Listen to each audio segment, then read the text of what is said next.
Thanks for downloading the Friday Night Comedy podcast from Radio 4. If you want to find out more, visit bbc.co.uk/Radio 4. But not until you've enjoyed The Now Show! The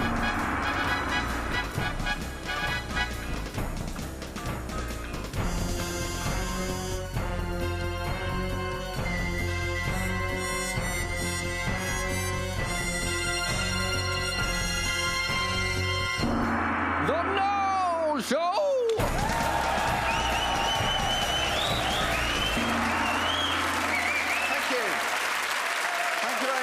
Hello, I'm Steve Punt. And I'm Hugh Dennis. Welcome to The Now Show. And with us are Laura Shavin, Mitch Benn and guests John Finnemore and Henning Wehn.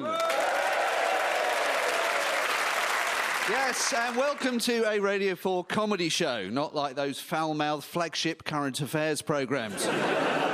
Where in order to stop this week's unfortunate incident from happening again, the producers have drafted in some old Two Ronnies scriptwriters to put the presenters through their paces. Good morning, I'm James Naughty. And I'm Andrew Marr, and with Christmas coming, we ask, is there a grit shortage? I'll be talking to a grit shoveler whose grit-shifting schedule ships grit to keep shut shop shipshape. I'll be talking to a pheasant plucker and a pheasant plucker's mate. And I'll be talking to Jeremy Hunt, Culture Secretary, about the cult of hunting and whether the hunting cult can be halted by a stupid stunt waged against West Kent Hunt. And now, it's good night from me. And it's good night from him.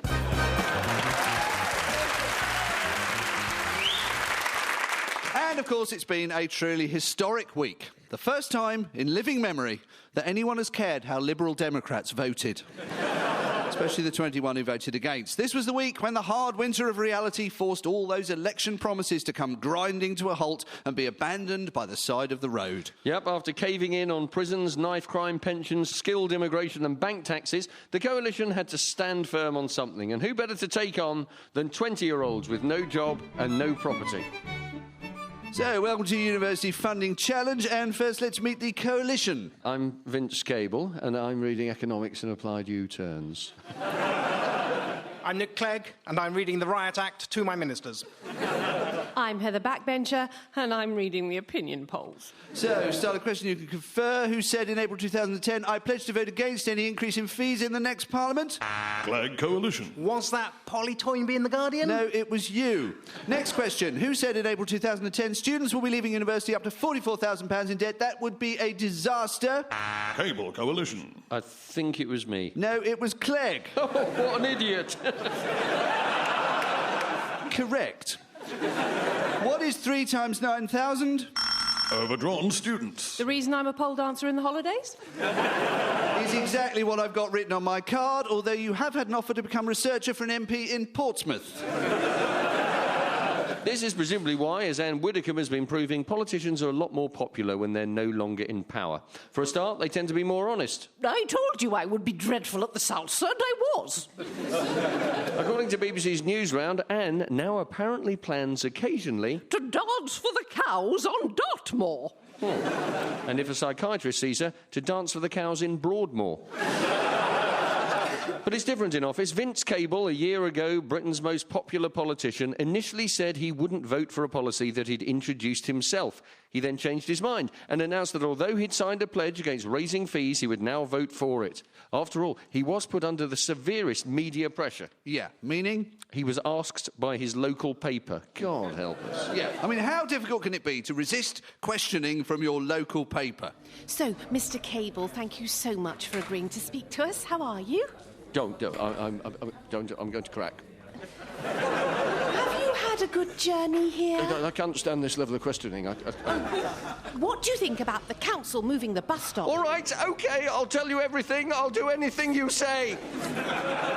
See, Vince thought the article wasn't going to come out until after the vote, and you can quite understand, because for a Lib Dem MP, that is what used to happen. You gave an in-depth interview to a journalist summarising your views on an issue of national importance. And it would be published 3 weeks later, abridged on page 7, under an item about a rafflet of fate. But power changes everything. Before the election, the Conservatives promised to lock everyone up guilty of a knife offence, but this week Ken Clarke said, there is no argument for locking another 20,000 people up. 20,000 is the number of people going to see Simply Red at the O2. There's definitely an argument for it.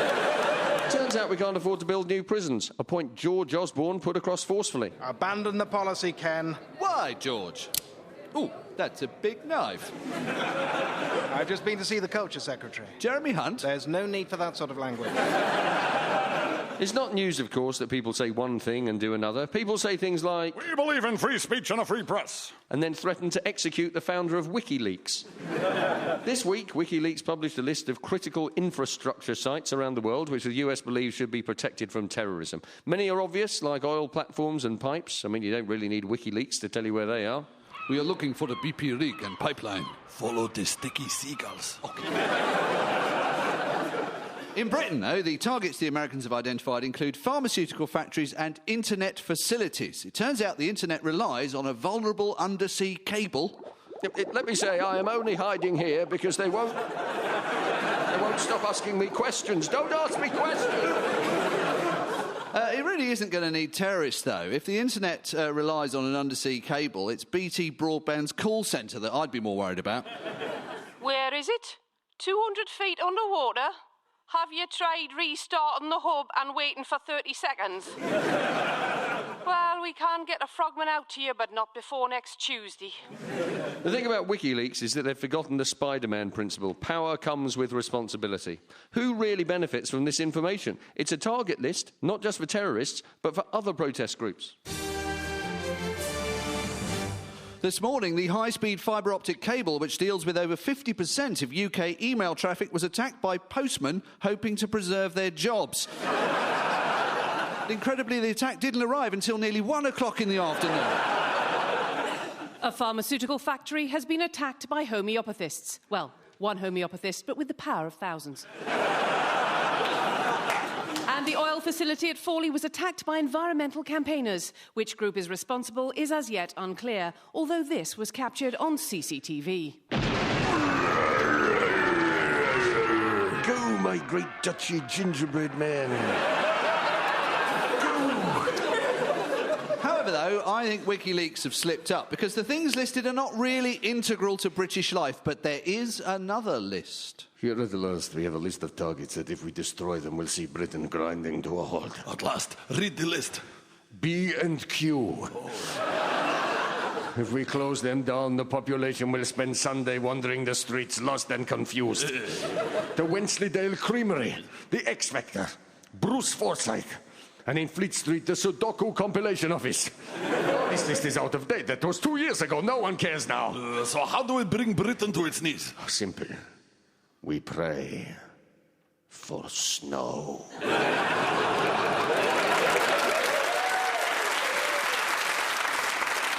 Ladies and gentlemen, please welcome Mitch Benn.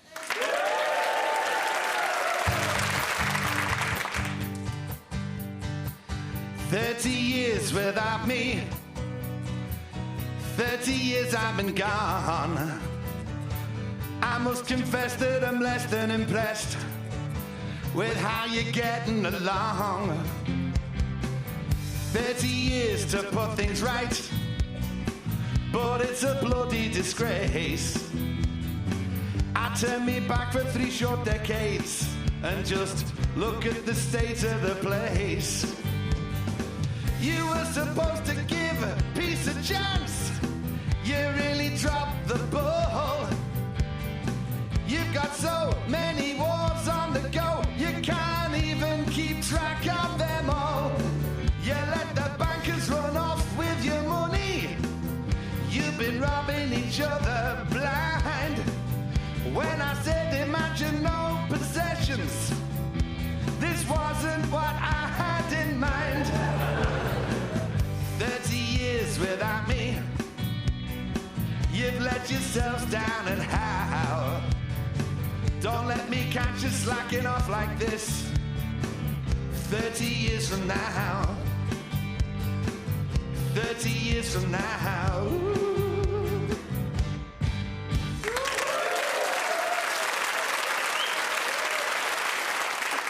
Our guest this week should be hunched over his computer writing the new series of the sitcom Cabin Pressure, but we've tempted him away with biscuits and the chance to maybe bump him to James Doherty and start giggling. Please welcome John Finnemore.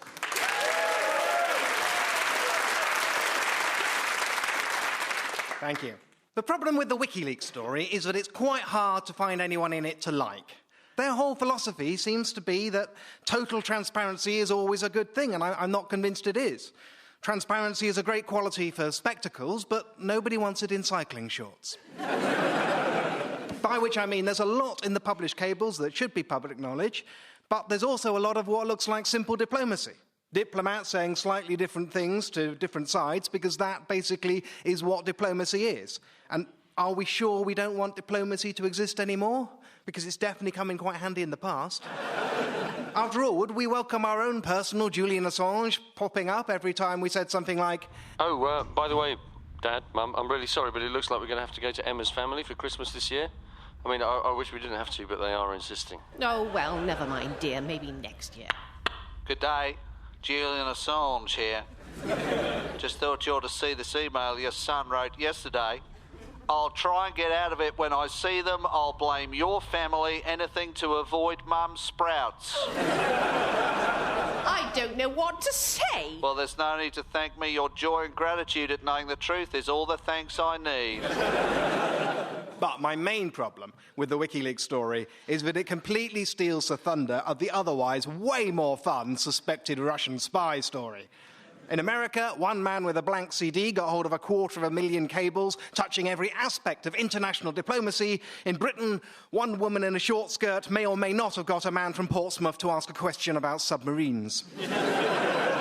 To wit, Lib Dem MP Mike Hancock, whose 25-year-old parliamentary researcher Katya Zatulivietya was detained this week after fears there may be a connection between her friendship with Mr. Hancock and Mr. Hancock's sudden thirst for knowledge about how much enriched uranium we have and where we keep it. What? No.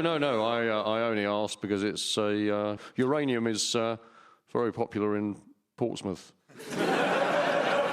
Mr. Hancock has a reputation as a lover of Russia, a lover of women, and, logically enough, a lover of Russian women. He has said in Parliament that Britain would have a closer relationship with Russia. Only through building a dialogue with them at all levels. So, hooray for at least one Liberal Democrat who really practices what he preaches. Of course, we don't know exactly on how many levels Mr. Hancock has built a dialogue with Katya. Maybe it was none. But if she did have any connection to the Russian Secret Service, it gives us a good indicator of just how seriously they're taking the coalition. So at last the Liberal Democrats enter the great game. If we are to best them, we must certainly spin a web of hitherto undreamt of subtlety and cunning. Really? Because to me they don't seem that... No, I'm joking. Just get the pretty girl to pretend she fancies one of them.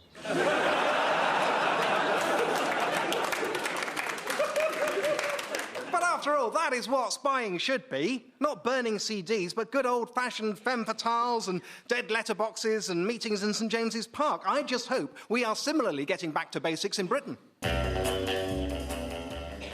Now, pay attention, 007. This is our latest gizmo. It looks like a perfectly ordinary newspaper.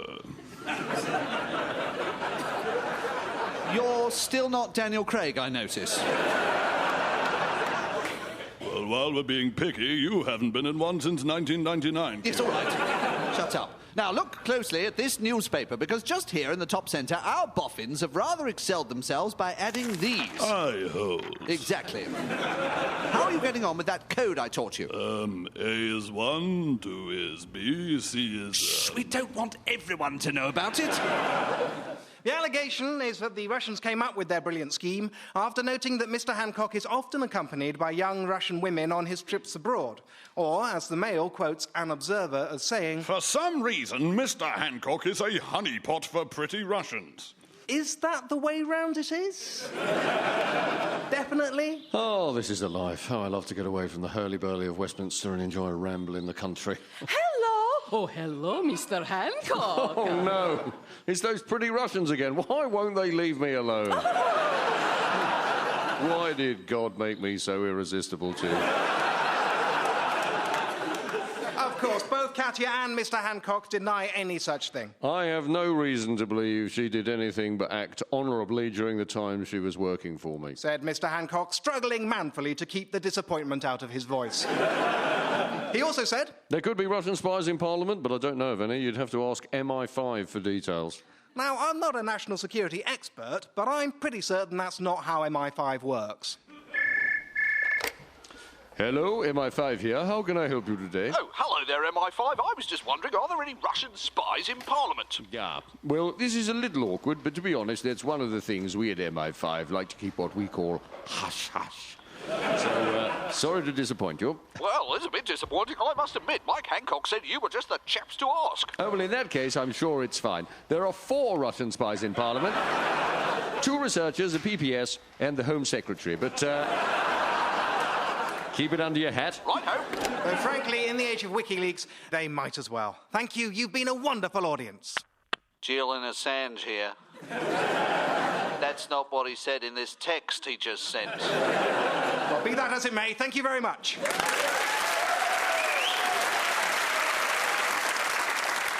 Now, you'll almost certainly be shopping this weekend. Christmas is only 2 weekends away, but beware of inappropriate presents. New rules were announced this week to crack down on inappropriate clothing aimed at children. Padded bras for 8-year-olds, high-heeled shoes, T-shirts reading graduate debtor in training. The clothing industry does seem to find it remarkably hard to judge what's suitable. Hello, you two. Have you hung up your Christmas stockings? Yes, Daddy. Great. Well, let's, Wait a minute. I didn't mean those sorts of stockings. Is that a garter belt? Oh, come on. Look, take those down and open your advent calendar. OK, Daddy. Here we go. Next little door. Oh, look! It's a reindeer giving another reindeer a piggyback.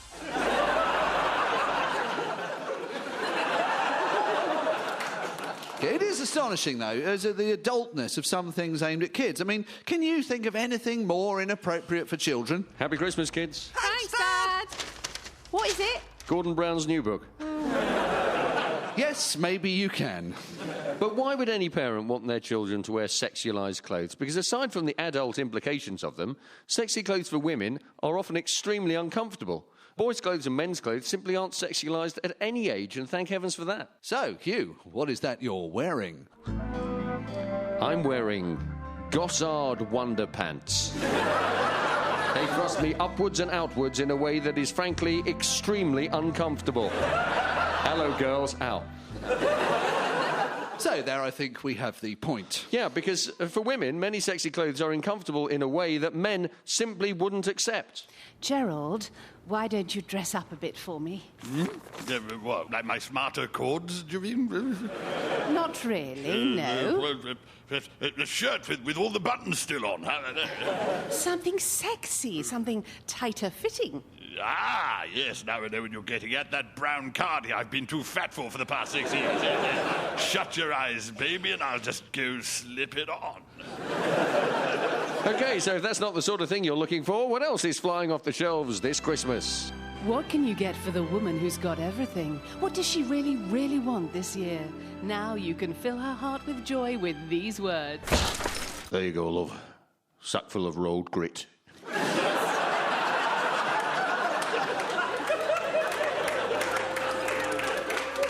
At last she can get to the shops. Nothing says you care like a sack full of road grit.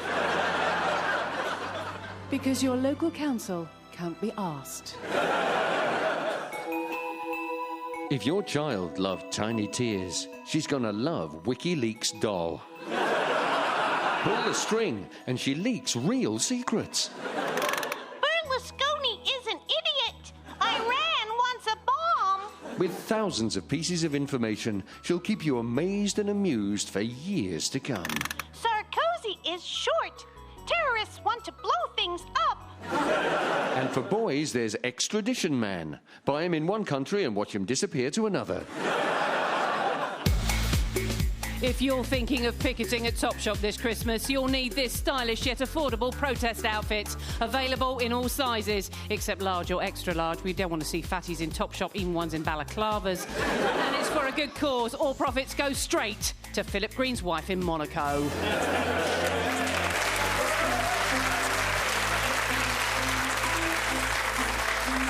Now, last week, of course, the news had only just broken and we were all still in shock. But now, with a week's perspective, and indeed a German perspective, please welcome Henning Wehn.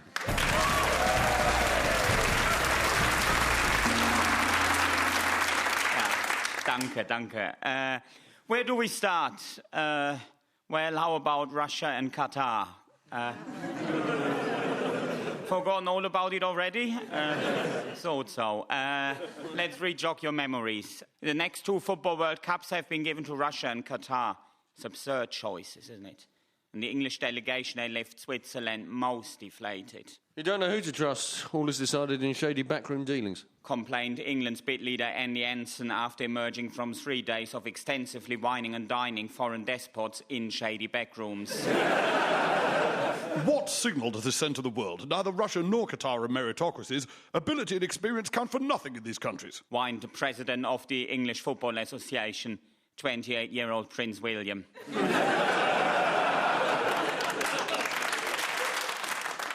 To underline the prince's footballing street cred, his servants relaunched the story of him supporting Aston Villa. Rubbish. Aston Villa, they're from the Midlands. There is nothing wrong with the Midlands. Well, there is, but... what I don't like about Prince William supporting Aston Villa is that I think he should have the decency to support his local side, Hanover. But back to the fallout from Zurich's decision. Unlike Britain, both host countries lack the most basic democratic structures, as their governments are not a fair reflection of society as a whole. Said David Cameron. Himself the 19th Prime Minister to have attended Eton. And then his Director of Communications, Rupert Murdoch... Andy Coulson, he added... The Russian and Qatari media landscape is very strange too. Politicians are listening in on journalists' voicemail messages, and we all know it should be the other way around. Anyway, FIFA's official reasoning to award the World Cup 2018 to Abramovich was that Eastern Europe never hosted a World Cup, which is nonsense. If only the English delegation would have had someone that actually follows football, they could have pointed out that at World Cup 2006, 5 games were being played in Leipzig, in the former East Germany, in front of 50,000 work-shy communists.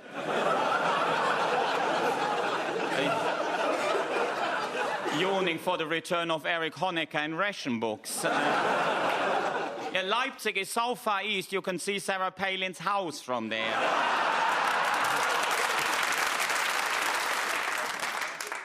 But unfortunately, you can also see Ireland's Stat Mountain. What a link, seamless. And the whole of Europe keeps piling up debts until Germany pays them off.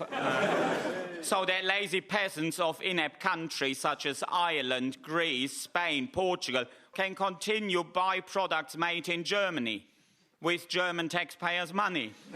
It's economical correctness gone mad. Luckily for Britain, the fallout from England's failed World Cup bid is only a minor blip in Britain's proud history and future. As David Cameron told delegates of the Confederation of British Industry... I passionately believe our best years are ahead of us. Yeah. Considering that Britain once ruled half the planet... and what's he working on? So much for now. Auf Wiedersehen.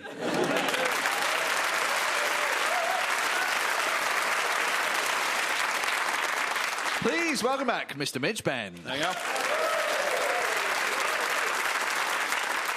After all the earth-shattering stuff, just a fairly minor story that kind of leapt out at me from the internet, although it's still quite grim in its own little way, I suppose. 70-year-old cafe owner in Birmingham has been fined and given a suspended prison sentence for poor food hygiene practices which caused a spate of food poisoning cases in the area. And if that seems a bit harsh, you may want to bear in mind that among her victims were all 47 officers at the local police station. Small cafe, the subject of criminal inquiry. The whole police station went down with bad tummy.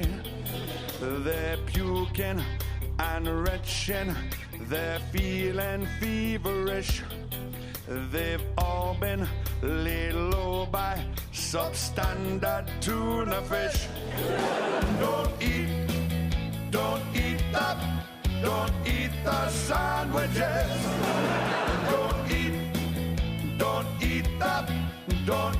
the sandwiches.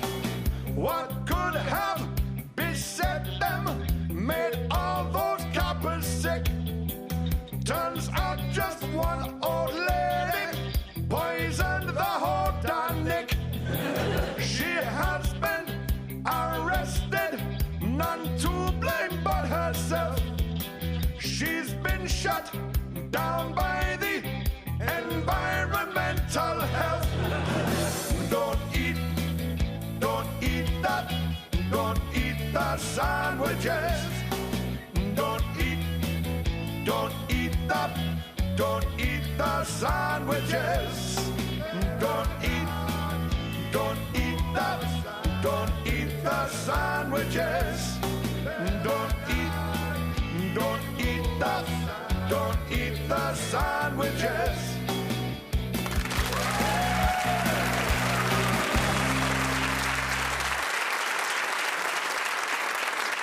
Now, you may have seen a woman in Grantham complained about the closure of her local M&S in the form of a poem this week, and the store wrote back also in the form of a poem. So we've asked our audience here tonight if they would like to write us a little poem to complain about any aspect of British life. There once was a train from Glasgow who wouldn't go out in the snow. He made it to Leeds and it started to freeze and his wheels wouldn't go anymore.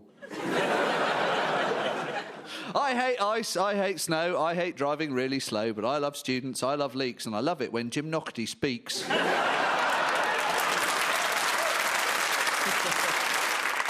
I am a geography teacher. Why are you asking me to do trivial things like this? Danny's a ginger, George is posh.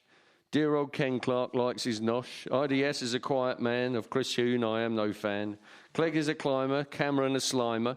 Pickles looks like he likes to binge. The whole bloody government makes me cringe. Right, so thank you very much indeed for those. Glad to see you getting it off your chest in the form of verse, and goodbye.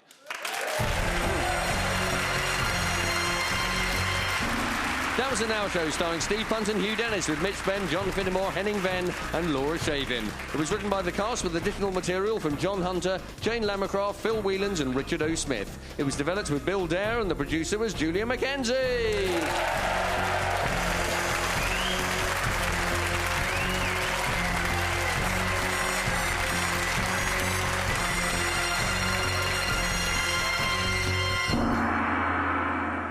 That was the Now Show on the Friday night comedy podcast from Radio 4. If you want to find out more, visit bbc.co.uk/Radio